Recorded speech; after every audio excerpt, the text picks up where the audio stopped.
at Daytona Stadium with a good crowd as the postseason is underway in the UFL.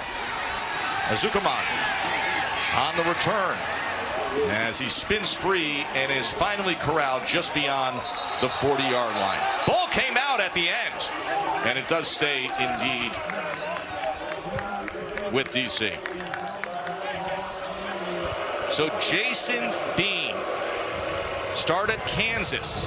As we mentioned, playing Orlando now for 5 times. He told us the other day, it's a fun challenge. I haven't beaten them, but it's a fun challenge and a great opportunity. And an extremely talented quarterback, physically gifted, has a really strong arm, has been a little inconsistent as a passer, needs to protect the football. But as I said in the open, his legs are the X factor. You'll see a lot of zone reads, and especially on drop back pass scenarios, you got to keep an eye on him. He will take off and get the edge and hurt you big time. Yeah, those legs had 116 rush yards against Orlando a week ago. Here's Bean, gets the ball out quickly and gets it complete to Braylon Sanders. Let's look at the impact players presented by New Era. Yeah, for DC, it starts with the ground game. Deion Jackson is the best running back in all of the UFL. Gave him a little break last week, only played the first quarter, so expect him to get a lot of touches today. Cornell Powell, a guy that will touch the ball frequently. And on the other side, the linebackers for Orlando, they got a key on stopping Deion Jackson all day. 2nd and 3, Jackson, he is run down, and that was Keyshawn Banks with the tackle for Orlando.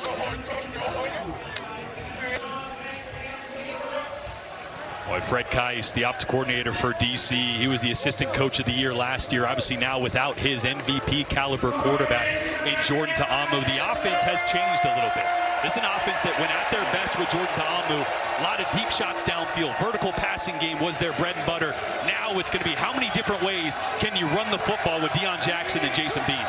3rd down and 3. Bean, and he's going to have the first down. Azukama from Texas Tech with the reception. I love this start for Jason Bean. That was one thing that Shannon Harris mentioned. Want to run the football and get the quick game going early. He was a little inaccurate on those slant throws last week, already on the money with 2 of them.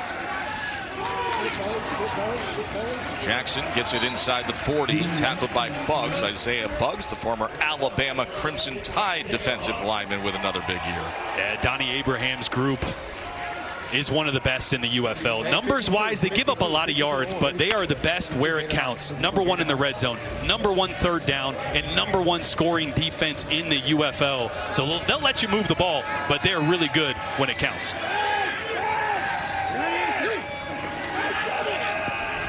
Bean with time, threw it a little bit to the outside of Cornell Powell.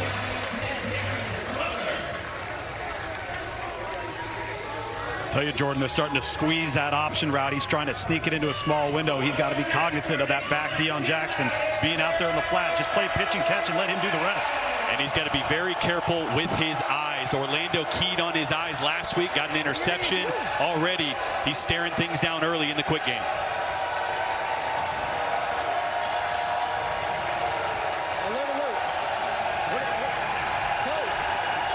Play clock counting down on 3rd and 7. And they're going to have to use a timeout.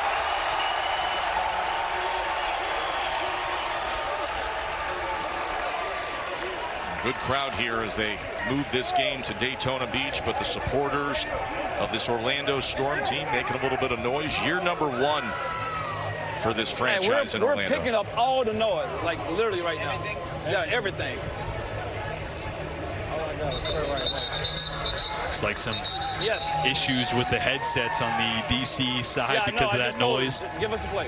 Yeah, guys, they're getting a lot of chatter between the offensive and defensive in both sides of the ball's headsets.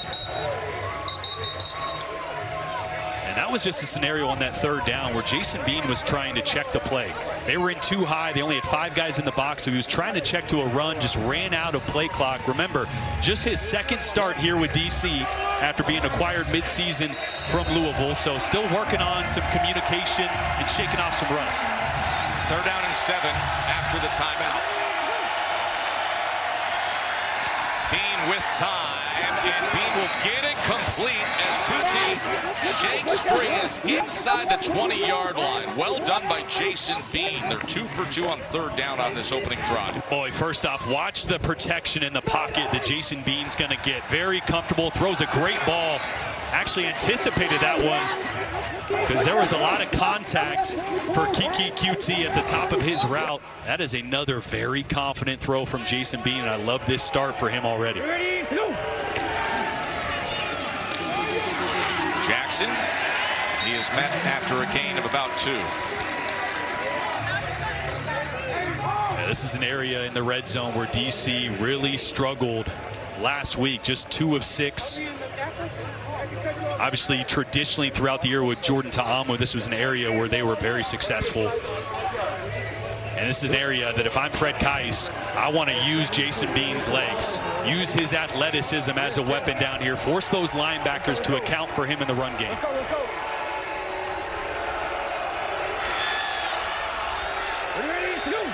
Second and 8. Bean, a lot of traffic, and somehow got it complete to Briley Moore. I mentioned earlier that these underneath players for Orlando are watching the eyes of Jason Bean. Watch Darian Butler there, almost picks that one off just because he's watching where Bean's head and his eyes are going. At some point, Bean is going to have to look guys off. Even in the quick game, where your eyes go first can pause a linebacker for a fraction of a second. And that's all you need, especially down here in the red zone where the windows get so tight. Third down and 2. Ball on the 5-yard line. Extra offensive lineman comes in as a lead blocker as a flag comes down immediately. That was Jahari Branch who was trying to be the lead blocker. And Mauga able to make the tackle. We'll check on the flag.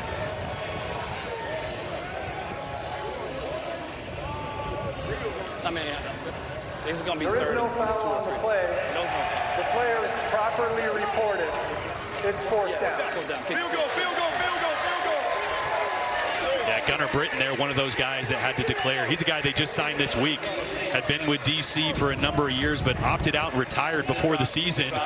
And him and Andre Mintz, 2 DC guys that came out of retirement to try to help out for this playoff run. So Matt McCrane will come on to try to open up our scoring here in this UFL semifinal game.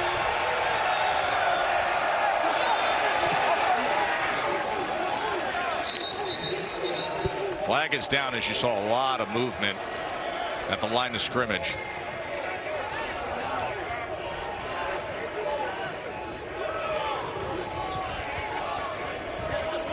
It's 4th down and 4 for what it's worth. Offside in the neutral zone at the snap. Defense number 48. The penalties decline. The field goal is good. Timeout on the field. So they're going to take the 3 points. DC defenders open up the semi. What happened there? They had claimed that a field goal was accepted when we noted the penalty. Instead, DC says, no, we're accepting the penalty. So it'll be a 4th down and a long one. Take the 3 points off the board, and instead, they're bringing in a jumbo package of extra offensive linemen, as well as putting Briley Moore, the tight end, in the backfield. And they will go for it on 4th down, accepting the penalty and declining the field goal. And watch the legs of Jason Bean here on a keeper to the right. This is 4th down. Orlando feels that they made the stop. It'll depend on the mark.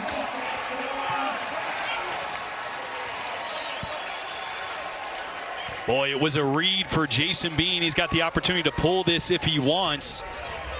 And he's reading backside linebacker flow. It's a 1st down. So he's reading these linebackers running this way. And that means he's going to give the ball to his running back.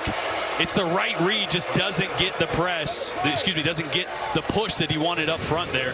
So Deion Jackson with just enough of an effort to gain 1 yard, and it's a 1st down. And straight ahead goes Jackson for a touchdown. So the penalty offered the chance to take the 3 points off the board. They convert the 4th down, and Deion Jackson gets DC on the board. An 11-play scoring drive to open up the game. And I love the decision by Shannon Harris to roll the dice on 4th and short. Remember, last week, they started the first quarter with 2 interceptions. They had no momentum, no confidence in that game. They had to find a way to find it and get back in. Now, they start with a drive. They go for it on 4th. They pick it up, and they punch it in for a touchdown.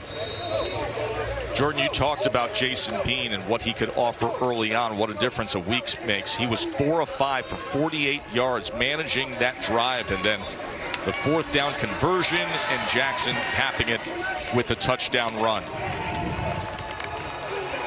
Boy, and you saw the influence that a mobile quarterback has on both those plays. Not just the 4th down pickup, but here, the punch in. Everybody backside with eyes on Jason Bean. Concerned if he's going to keep it.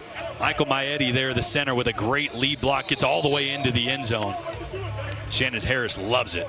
Maietti, who graded out as one of the best centers in the UFL last year in helping DC win a championship, helps them to open up the postseason this year. UFL Semifinal. The winners today will advance to the United Bowl, and it'll be in DC.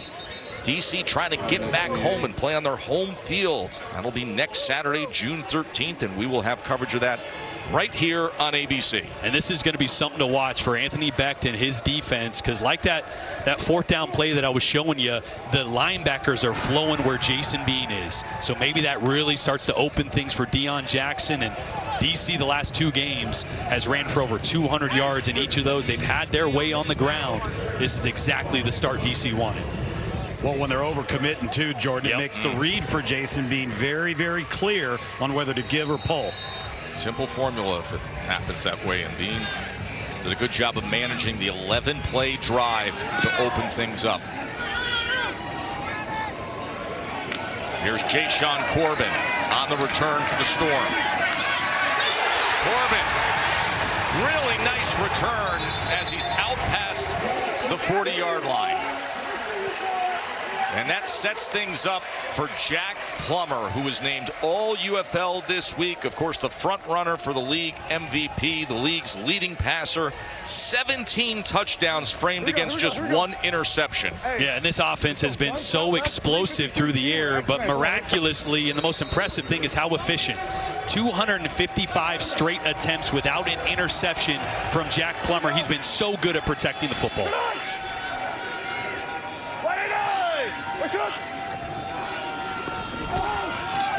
And he's going to get it complete to Rowland to open up the game. And a late flag comes in.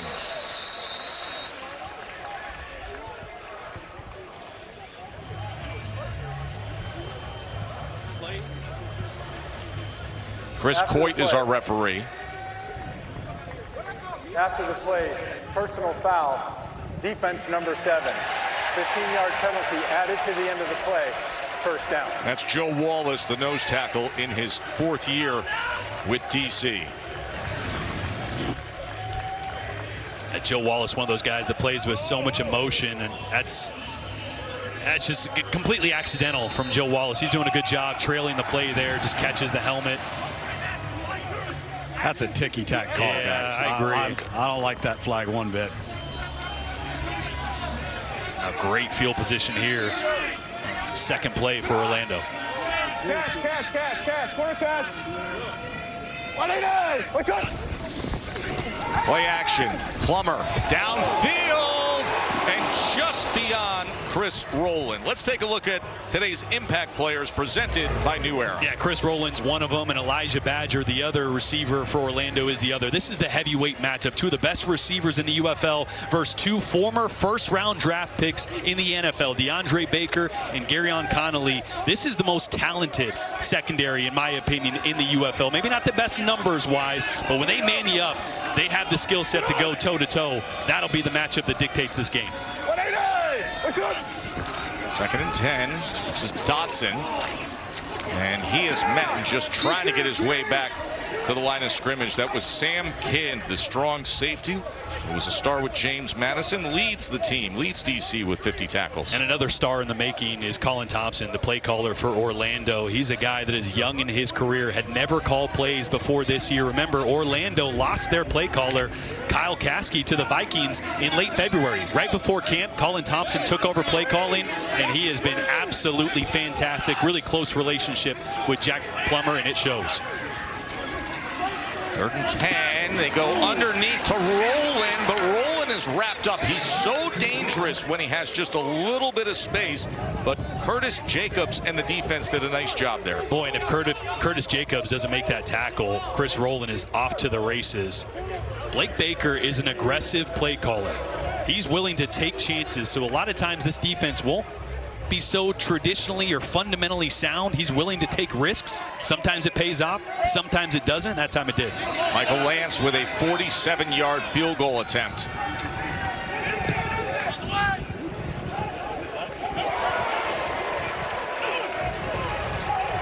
And that is good.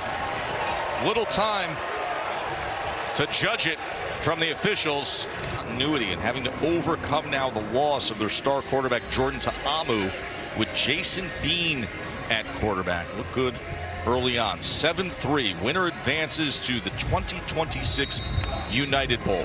Louisville and St. Louis playing later tonight. And then the United Bowl, the championship, is next Saturday, June 13th, right here on ABC.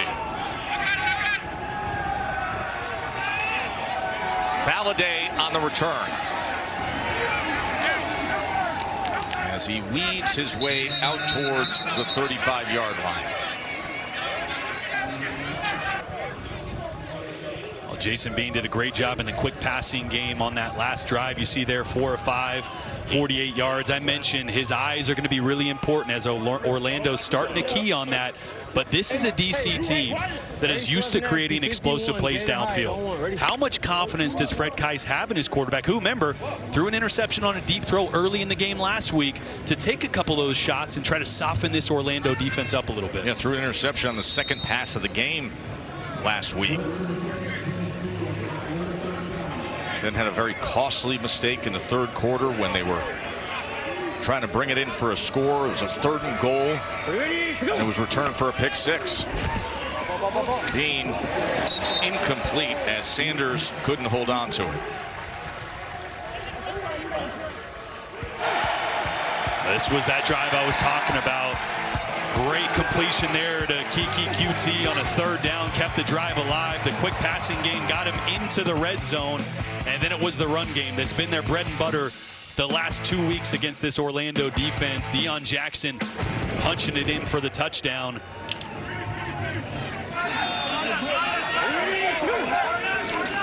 Second down. This is Jackson. Had a touchdown run earlier.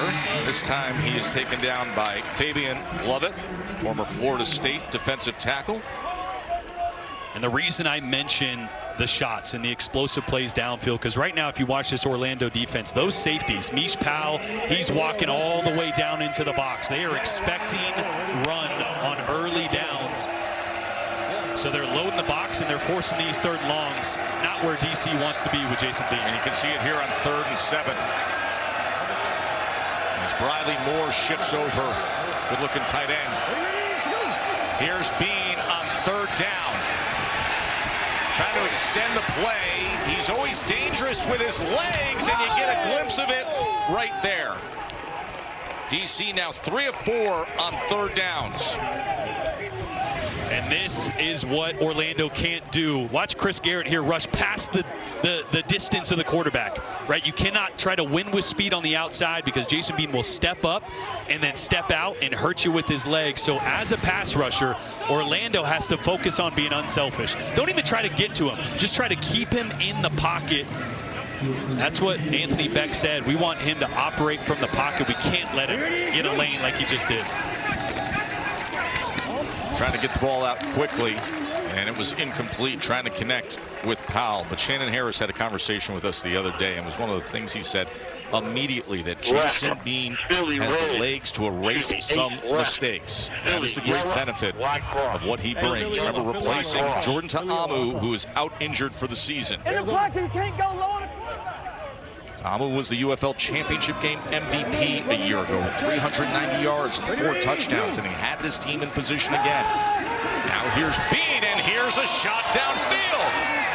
And it is incomplete, looking for Braylon Sanders.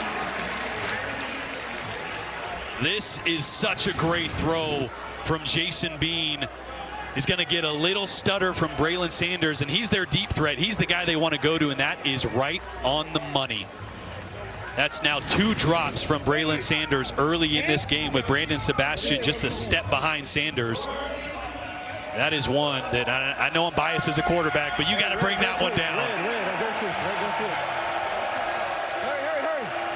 They're down in 10.